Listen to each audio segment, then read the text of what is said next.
The whole world is constantly involved in war. In times like these, the status of K defense industry is growing day by day. More and more countries are showing interest in the KF-21 fighter jet that has been deployed for actual combat. The Indian defense industry is showing continuous growth, and the recent defense budget was set at $81.8 billion, up 9.53% from the previous year. However, India is showing active interest in Korean weapons and has expressed its intention to use part of the increased defense budget to introduce Korean weapons. This is analyzed as a measure to check China. In addition, as the commander of the RAND Air Force visited Korea and rode the KF-21, international interest in the Boramae is increasing. As the KF-21 is evaluated as a fighter jet that can complement the F-35 fighter jet, interest is arising not only in the Middle East, but also in Europe and India. The RAND media officially reported that the delegation visited to inspect the FAOCL production line and discuss cooperation with South Korea, but in fact they had another purpose: to try out the KF-21, expressing surprise. Since the RAND has been focusing only on the introduction of the FA-50, the general public has not been very interested in the KF-21, but this announcement by the RAND media has brought it to the surface. In addition, many countries are showing great interest in South Korea's development of the KF-21. Currently, the KF-21 fighter jet has signed a contract for the mass production of 20 aircraft, followed by another 20 aircraft, for a total of 40 aircraft, and 12 actual aircraft have started assembly in the factory. In particular, Chinese media has mentioned the possibility of India introducing KF-21 fighter jets, and wariness about this is growing even within China. Last October, India and China agreed to withdraw troops from the eastern Ladakh and Chauk areas. Accordingly, both sides agreed not to interfere with each other's movements in the area and to notify each other of their movements in advance. Although this seemed like an amicable agreement, deep distrust still remained due to the long history of conflict. As evidence of this, the large-scale deployment of Chinese fighters in areas close to the Indian border has made the Indian government uneasy. Accordingly, India's Defence Minister Rajnath Singh has officially stated that the Indian Air Force needs to introduce a large number of the latest fighters. Specifically, a plan is being promoted to replace a total of 300 Russian-made fighters. Currently, the Russian fighters that India possesses are difficult to repair when they break down, making it difficult to respond immediately to the threat from China. Russia is losing its share of arms supplies due to the war in Ukraine, and normal arms exports or maintenance are impossible. In addition, trade with Russia has led to strong sanctions from Western countries, which has led to a situation where India cannot even smoothly procure parts for fighter jets that it has been operating. As a result, the Indian Air Force is facing a serious power vacuum, and Defence Minister Rajnath Singh has emphasized the need to introduce 4.5-generation multi-role fighter jets. These fighter jets are expected to play a key role in strengthening India's next-generation power as multifunctional platforms capable of ground attacks and air combat. However, it is noteworthy that the latest fighter jet purchase requirements mentioned by the Indian Defence Minister exactly match the Korean KF-21 fighter jets. In fact, there are even interpretations that this is not a statement targeting India, and as a result, there is news that Korean fighter jets are emerging as the most likely candidates in the competition to win the Indian Air Force fighter jet contract. Looking at the fighter jets currently deployed near the claimed area, it is clear that the Indian Air Force has a significant advantage over the Chinese Air Force. Border disputes between India and China have been ongoing, and even in the relatively recent 2020s, there were fatalities due to clashes. Despite the BRICS talks, India could not just sit by and let the Chinese Air Force expand its fighter jet deployment near the Indian border. Accordingly, the Indian Air Force is pushing for the introduction of new next-generation fighter jets, excluding the 36 existing naval fighter jets, in order to counter the Chinese threat.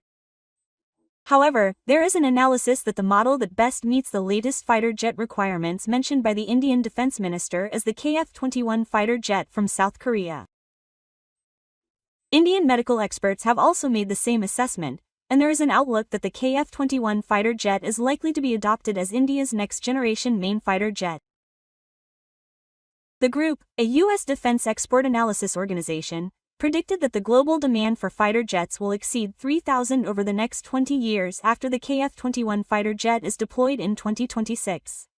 In addition, the chief of the Indian Air Staff emphasized in an interview with a major local daily that domestically developed fighter jets must overcome their lower performance and newness compared to foreign fighter jets. He assessed that even if India has its own fighter jet, tests, if it cannot effectively respond to enemy power, its value is meaningless. As these remarks came out, South Korea's KF-21 fighter jet naturally received attention again. In addition, Korean experts also analyzed that the KF-21 fighter jet has the potential to export 300 to 400 units in 3 markets. South Korea has already proven its technological prowess in the international fighter jet market through advanced trainers and the Fa-50 light fighter, and the KF-21 is expected to follow suit. This is why the Indian government is keeping a close eye on the development of the Korean KF-21 fighter jet to balance its power with China's. The KF-21 is much more competitively priced than comparable aircraft from the US and Europe, which explains why the business community is paying attention to it.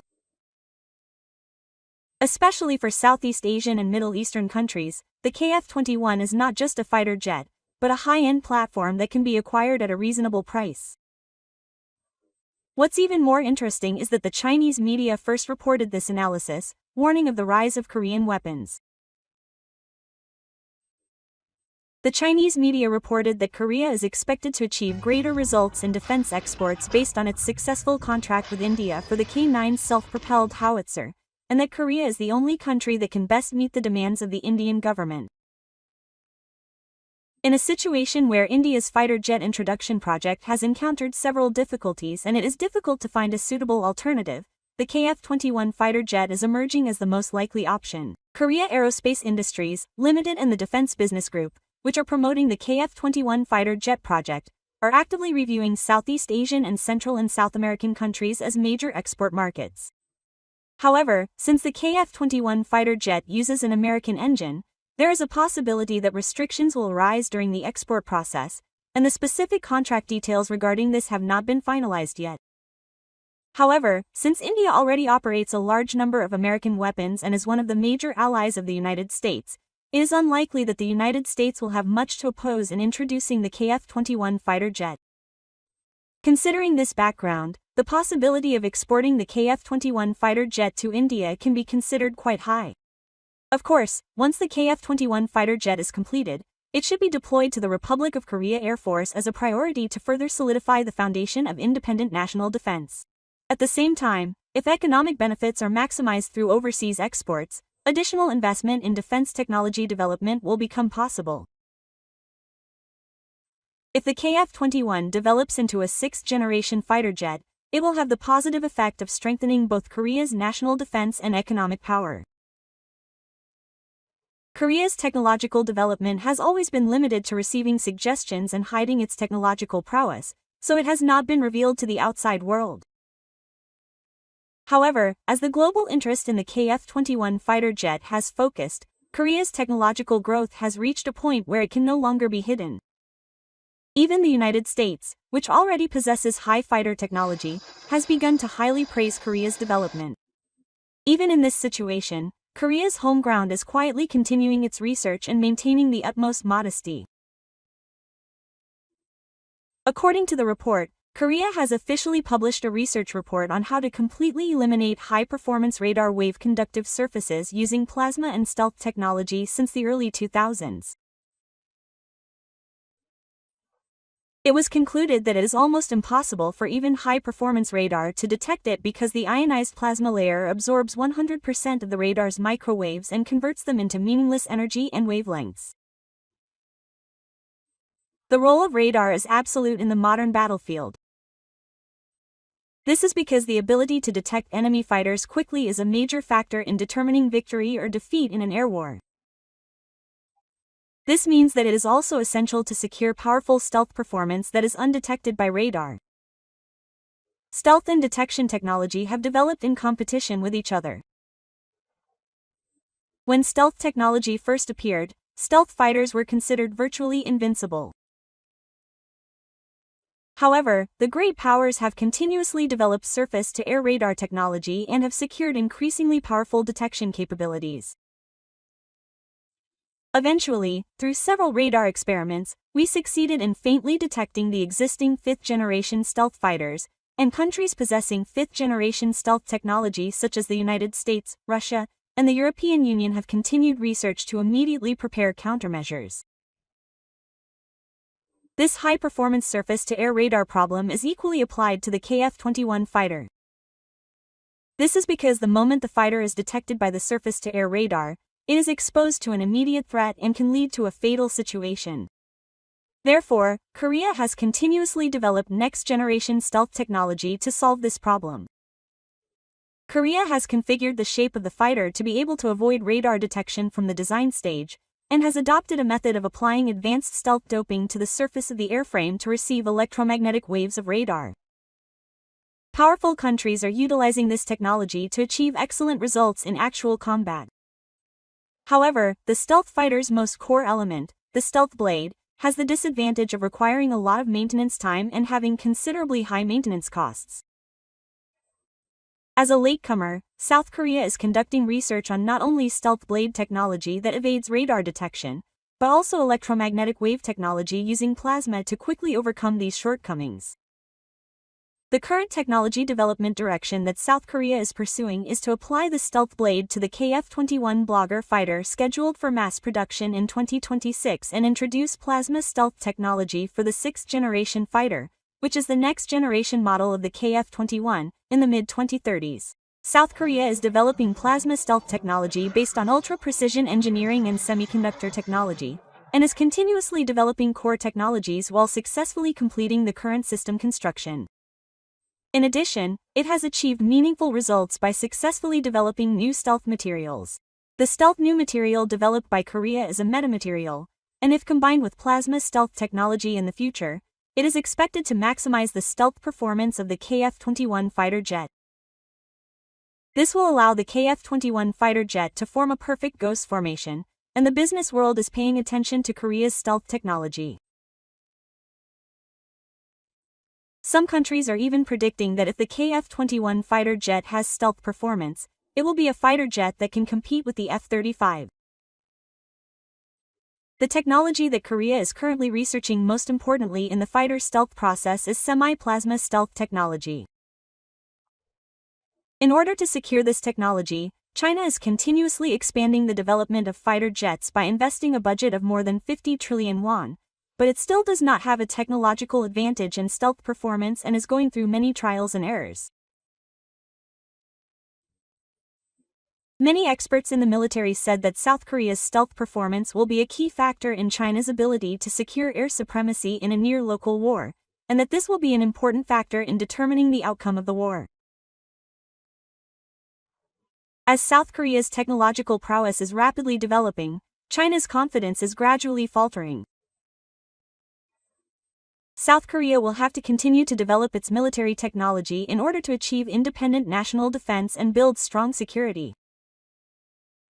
It hasn't been long since the media announced the localization of the KF-21 Boramaise engine.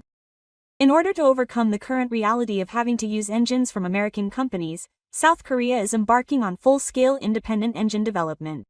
Expectations for the localization of the engine are growing as attention is being paid overseas as well. The KF-21 is currently equipped with the F414 G400K engine produced by General Electric in the United States, so even though it is a Korean fighter jet, the first batch of 200 aircraft are subject to export controls by the United States. That is why many domestic experts and public opinion are saying that Korea should independently develop a domestic fighter jet engine as soon as possible. The Korean aerospace industry is aiming to reach Block 3, which will be a perfect fifth-generation fighter jet beyond KF-21 Block 1 and Block 2. If the KF-21 really succeeds in developing its own engine, it will not only improve the performance of the KF-21 and increase its competitiveness in the international defense market, but it will also have tremendous effects both financially and economically. It is said that the United States is also nervous about the domestic engine being developed in Korea. Today, we will find out the latest news on the KF-21's domestic engine. The 5,500-pound turbofan engine will finally be revealed to us at AS 2025 this year.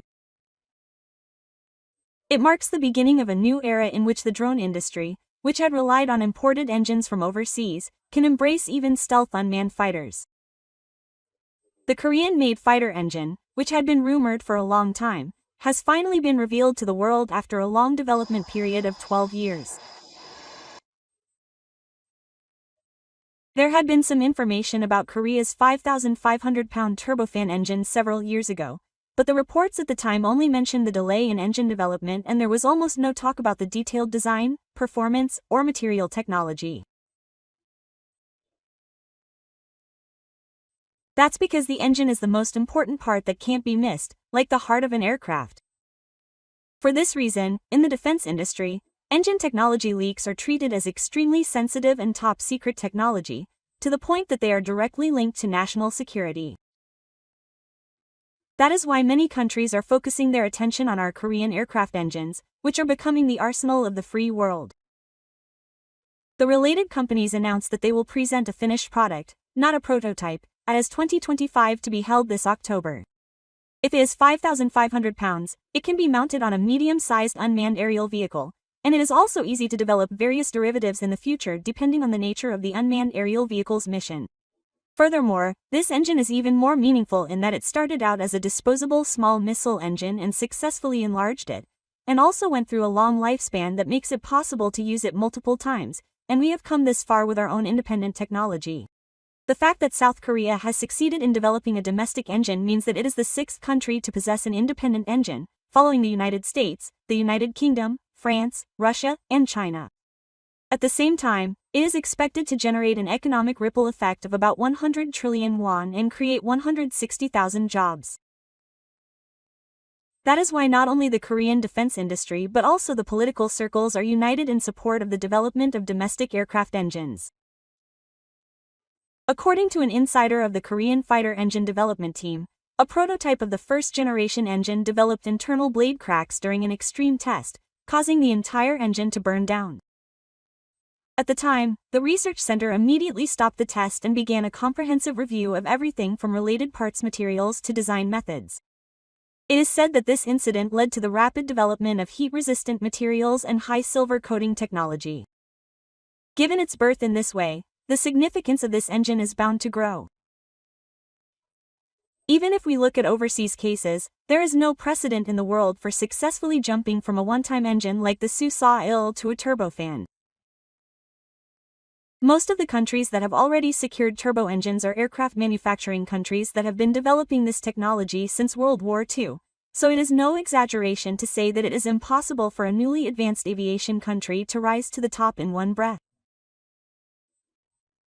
Then, you may wonder what the difference will be when comparing this engine with the same weapon systems of other countries. It is true that our country does not have a very rich lineup in the field of unmanned aircraft engines. The turbo technology mentioned above is mainly missile-based or has been accumulated by introducing some foreign technology, so there are limitations in terms of operation and output.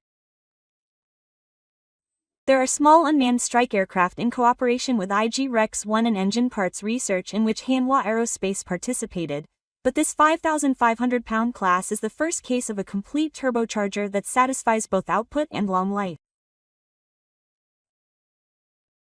Although it is the low-end thrust of the American F414 series engine installed in the KF-21, it can be developed to the 12,000-pound class when a later continuous engine is installed based on it, so it can be seen that the performance expandability is considerably large rather than simply dismissing it as half. Of course, we still have to wait a little longer to see how well this new engine will perform in actual flight tests, but there are some characteristics of South Korean defense weapons. Talking about releasing an actual product means that its performance has already been verified. The unique Korean tendency to quickly realize and succeed in anything is clearly evident throughout the defense industry. Many people have a question here. Why are you trying to install a 5,500-pound engine on an unmanned fighter jet? The biggest reason is the freedom of independent operation. In the case of unmanned fighter jets or stealth unmanned aircraft, the more restricted the core technology, the more sensitive the situation becomes in overseas exports and overseas cooperation. American and European defense companies are particularly sensitive to engine performance and material technology combined with contact detection technology. However, unmanned fighter jet engines are relatively less so. Many of the existing combat drones use turbofan-based engines with small fan sizes. For example, even if you look at the MQ-9 Reaper of the United States or the Bayraktar series of Turkey, many of them are based on turbofans despite their large size. However, in order to perform stealth combat missions and further form a hybrid formation with manned fighters, they must be turbofans and the output must be above a certain level. When a modern drone with a thrust exceeding 5,500 pounds is needed along with the KF-21, it can perform long-range operations for about 24 hours while carrying internal weapons. In terms of weaponry alone, it is calculated that at least 1.5 to 2 are possible, which means that it can perform the mission of dispersing power to destroy enemy air defense networks by carrying large warheads or medium to long-range air-to-air missiles. The key point emphasized by the defense business and the Agency for Defense Development is the reusability of engines. Literally, engines that are used only once are expensive and have extremely low efficiency, so engine longevity must occur unconditionally. No matter how much domestic small missile engine technology we have in the past, durability determines whether an unmanned fighter jet can actually perform repeated sorties. Only then will it be competitive in terms of operational and maintenance costs. That is why the Defense Acquisition Program Administration, through numerous trials and errors, succeeded in developing an engine that can last more than 1,000 hours without maintenance. This cannot be solved simply by making engine parts stronger. It is an area where effective aerodynamic design must be combined through materials, coatings, and various technologies. And now, the engine to be installed on the KF-21, a manned fighter jet, is also on the development roadmap. The F414 G400K engine to be installed in the KF-21 provides a maximum thrust of 18,000 pounds and guarantees high-speed maneuverability and excellent climbability for 2 years of combat, as well as a long-range and long-term flight due to high-efficiency turbo technology, and can perform various aerial maneuvers quickly and flexibly. And as it is an engine that has been used for a long time, it is known as an engine that can boast high durability even in a high-temperature environment. Therefore, the engine that South Korea is aiming for performance that exceeds the F414 engine currently installed in the KF-21. If even this is realized, it is clear that the era of obtaining an independently developed engine for the KF-21 class manned fighter will come. This means that the cornerstone has been laid for us to be able to stand alongside traditional airlines such as the United States, Europe, Russia, and China. So how will this unmanned fighter engine change our security environment and war pattern in the future? First, cooperative operations between unmanned aerial vehicles and manned fighter jets will become possible. The tactical doctrine of the enemy will change in such a way that a drone with stealth capabilities will disrupt the enemy's radar network and conduct a strike, while a manned fighter jet will control the situation from the safe rear or the skies above. Ultimately, the enemy will be confused about which side to attack first, and in the meantime, our side will be able to deliver more flexible and powerful strikes. Second, a foundation will be established for Korea to enter the unmanned aerial vehicle export market. There is currently a high demand overseas for medium and large unmanned aerial vehicles based on 5,500-pound engines. In particular, countries and regions where security threats are increasing often lack the capacity to develop drones, so they are trying to fill the gap by importing high-performance unmanned aerial vehicles. This has been clearly proven through the Ukraine war, so this field will accelerate in the future. However, the fact that even the engine has been domestically produced at this time can be a great advantage. If the engine is dependent on foreign countries, approval from a third country is required, and the maintenance system becomes complicated. However, if it is completely produced in North Korea, these restrictions will be greatly reduced, so the domestic economic advantage is expected to increase. That is why many domestic experts and public opinion say that Korea should independently develop a domestic fighter jet engine as soon as possible. We look forward to the day when our fighter jets equipped with domestic engines take flight, and we will come back with new news.